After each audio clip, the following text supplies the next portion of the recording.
Well, hello and thank you for joining me for another Alex on Tech and ITY video. I'm joined by Lucy Lynn. Lucy is one of the speakers at StartCon 2019. We're here on day one, Lucy's speaking on day two. And I thought I'd just say welcome to the program, Lucy. And can you please tell us a little bit about your talk that you've got scheduled for tomorrow? Yeah, pleased to be here. Thank you, Alex. So tomorrow I'm talking about the AI dilemma. Is it possible to perfect ethical decision making? And I will be on the AI stage. And you know, we've got that famous ethical problem with the car. If you're on the autonomous car and there's a bunch of people coming towards you and the car has to swerve, but it can swerve and maybe get away, but that's difficult. But it's got another two choices. It can swerve into the people and kill them, or it can swerve into the wall and save those people, but it kills you. So, you know, what's the ethical decision? Who do you sue? You know, it's all sorts of issues, and that's something that we've heard over the last 3 or 4 years. So, I mean, that's just one aspect of your talk, in one sense. Yeah, and funny you've mentioned that because I actually used to work for a maps company. And I guess that's why I was asked to speak on the panel, at StartCon this weekend. But at the maps company I used to work at, I was a data collections expert. So I used to speak with universities and government and industry and community to collect data for the maps. And certainly these maps are the ones that are powering all the autonomous vehicles of the future. And I used to go to all the smart city, AI and IoT conferences. And we do talk a lot about how do you make decisions where, you know, a car has to make these decisions. And really it's the map that also helps you make these decisions about where to go. But at the same time, it is the data that you program to say, okay, so, you know, if something's going to happen, what happens there? And I think that's one of the reasons why I really got interested in this topic, was because I did work in the data space quite intimately. And I do think that there's a lot of ethical issues that I already see that comes from that, because when you have lots of data, you have to make decisions from that, and this is split-second decisions sometimes, you know. Yeah, and I think it depends on the programmer. You know, so as a company or organization, the programmer, you go, so do I, like, you know, am I doing this or am I doing that? But then you have to account for every single scenario. Programmer biases and biases and trust. Like, there was a case by Uber that happened last year where a woman was killed while she was walking her bicycle in Arizona in April last year. The Uber, they weren't a driver, they were sort of testing the autonomous car. They were just watching something on there. And I read that there is automatic braking, but the automatic braking was turned off. No, it was turned off. Yes, it was turned off. To make the job for the person sitting there who's not supposed to be touching the thing easier. And that person took advantage of the fact that nothing was happening to watch a show, and by the time they hit the person, it was too late. Yeah, and you know why that was? Is because they didn't account for people jaywalking. And that's what, there was a 20-month-old report that has just come out from the federal court, and there was a huge investigation over that.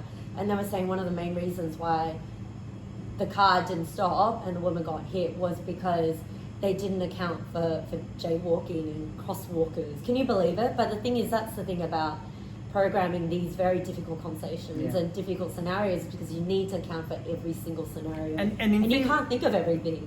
Well, you probably need AI to help you think of all the things you need to think about with AI. But, you know, if they'd had the automatic braking on, that would have helped to account somewhat, but someone made that decision to turn it off. Correct. So that was a human, you know, that was sort of getting in the way of AI. That's sort of right. thing. Yeah. Now, because AI and data, it's nothing. There's like nothing there. You have to program it to do something, right?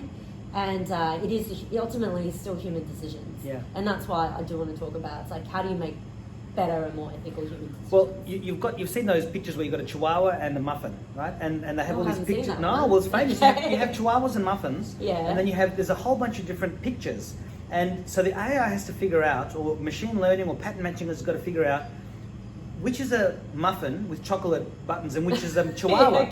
There's a whole stack of different comparisons where they've got like dozens of pictures all next to each other. AI Chihuahua, AI Chihuahua, and you know, we can tell. I mean, we might have to have a second look, but we can tell. But how does the computer tell? And so that's sort of training AI as such. And so that brings up the concept of AI failures. And you were telling me a couple of those. I mean, I'm sure the talk will have many more examples, but what was one or two of the examples that you were chatting about before? Well, in my talk tomorrow, I'm going to talk about some of the more funnier, I guess, AI failures, because it is a very heavy topic. Well, computers are not infallible, and neither are humans. Just because the computer did it doesn't mean it's correct. So one of the examples I will be talking about is Google Photo. Mm-hmm.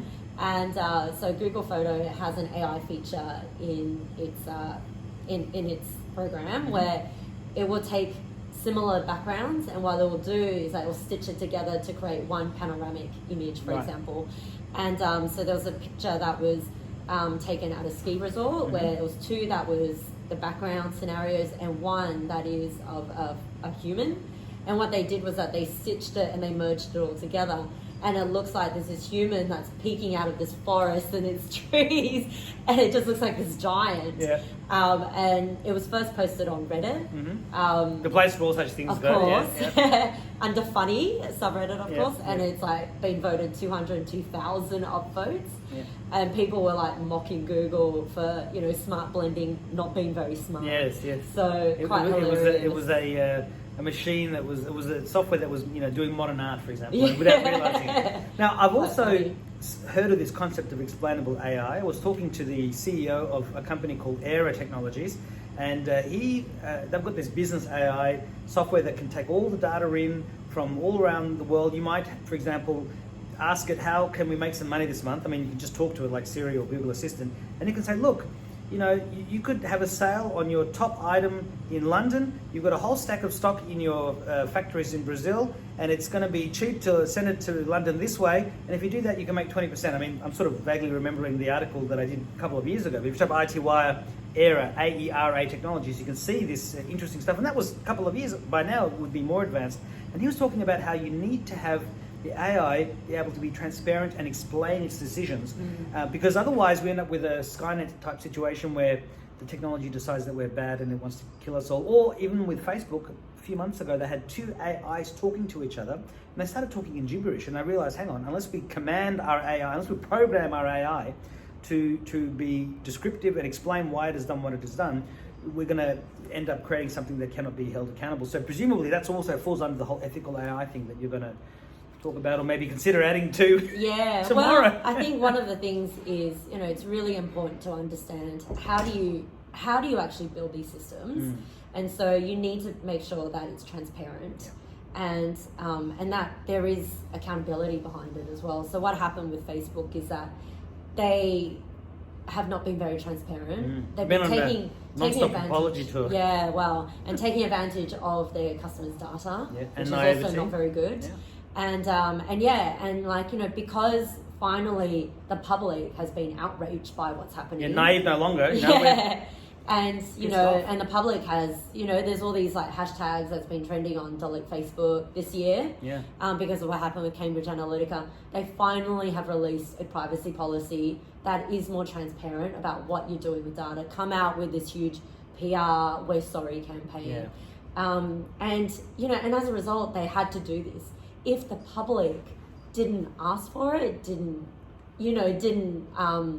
Mark pretty much Zuckerberg demanded, demanded Zuckerberg would have just tried to get away with it forever. The whole company would have just kept going as it is. And so it's really important, I think, right now for people to be aware that this is happening. And what I'd like to do with this talk of mine is to bring more awareness, first and foremost, is to bring more awareness that you have to have ethical data, and also to have data integrity as well. And that's really, really, really important. So ideally, hopefully, the people who will be coming to my talk will be able to just be more aware and take it back to their organisations and take action as business leaders. Because it's not just about awareness, it's about action. Yeah. But without the awareness initially, like you said, they go back to their businesses or their startups and say, right, well, we've got this, but we need to be able to make sure that our use of AI and data collecting are ethical.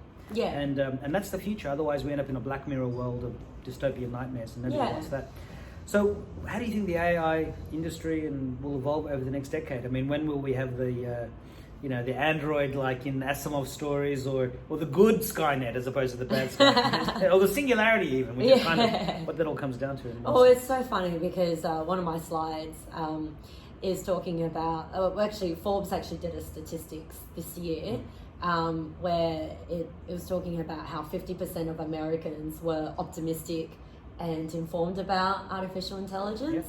And then the other 50% were fearful and uninformed. And they were saying that the people who are informed and optimistic realize that AI is already in our everyday lives.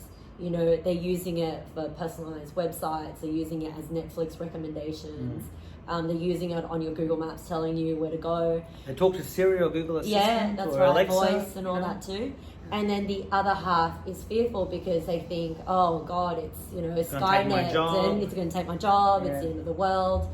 It's, you know, Hal from Space Odyssey 2001, you know, it's going to come kill me. So, and that is perpetuated by TV and social media and movies, Hollywood, and things like that. Yeah. Well, I mean, you know, if you look at the news, it's only at the very end.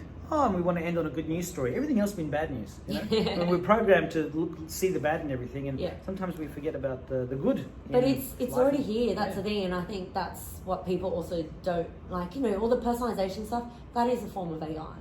It is already here. And it's up to us predictive analytics to accept it or to help change it for the better. Yeah. And we have the power to do that collectively. Yeah, and I do think the perception of AI is just, as it becomes more mainstream, it's still relatively a new form of emerging tech. As it becomes more mainstream, people get a better understanding of it, and then they'll become less fearful of it.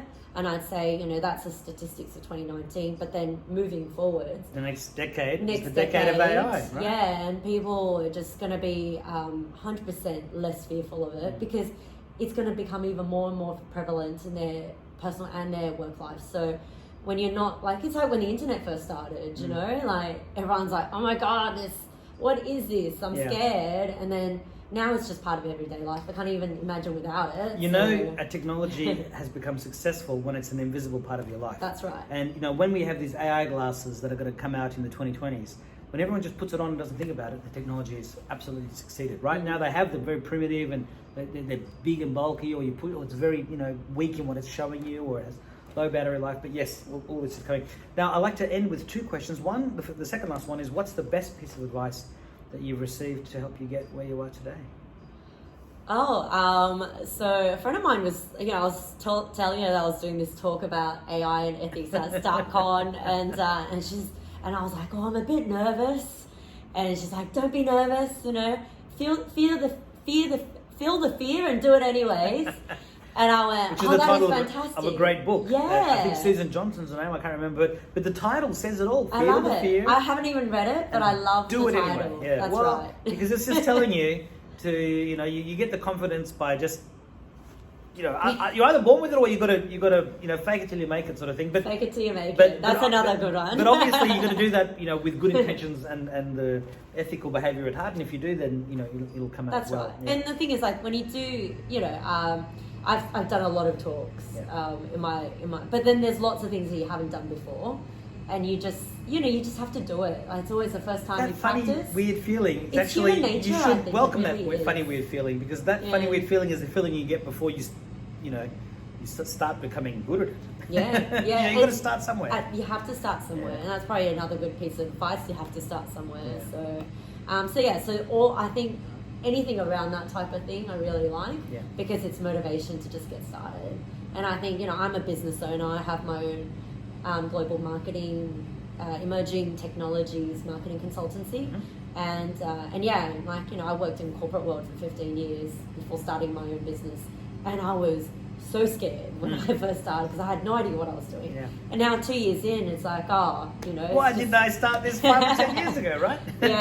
It's just, you know, you just have to get over and just do it. Like, there you go, another one from Mike. Thanks. So, what's your final message to... Now, just quickly, your talk will be available to watch for StartCon attendees who've already bought the tickets. Yes. And then normally what happens is StartCon has like a digital pass, $99, that gives them access to the entire conference for those who couldn't come, and they can, you know, there's so much content. So some people will only be able to see it if they get that, but so what is your final message to the people that are watching this video, the people that watch your talk, and to everybody that's watching? Yeah, so, you know, my talk is very much about human technology and ethics. And you know, my message is to just be aware. Like, I think, you know, data is going to become even more valuable in the future. And certainly there's that big famous economist headline that said, you know, data is now more important or more valuable than oil. And I think more and more so now, companies are realizing that too, and that you know, that is one of the competitive advantages. A long time ago. Yes. I've been using it. Yeah, but like even more so now, and just to be aware that you also have to think about the human elements in that too. So I think my main takeaway is, you know, as business leaders, to just think about how clean is your data.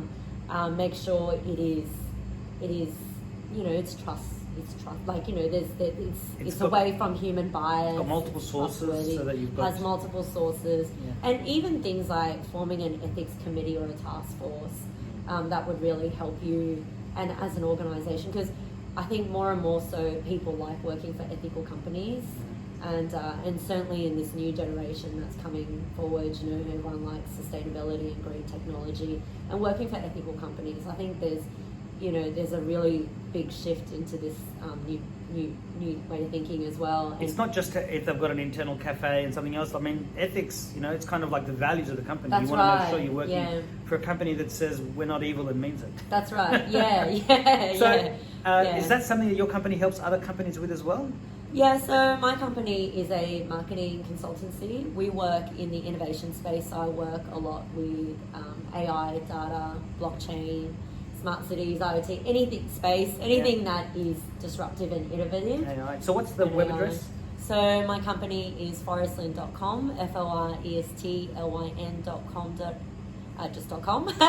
and yeah, we work with companies of all different sizes, from big corporates, small, medium-sized businesses, and also startups as well. And at the same time, I've got an ebook about this topic because I'm really passionate about this subject. It's on Amazon, or is that ForestLyn? It's on Amazon, and the website for that is forestlyn.com/ethics. Okay, forestlyn.com/ethics. Check it out. Lucy Lynn, thank you very much for your time, and I look forward to seeing your talk tomorrow. Thank you. Thank you. Thank you.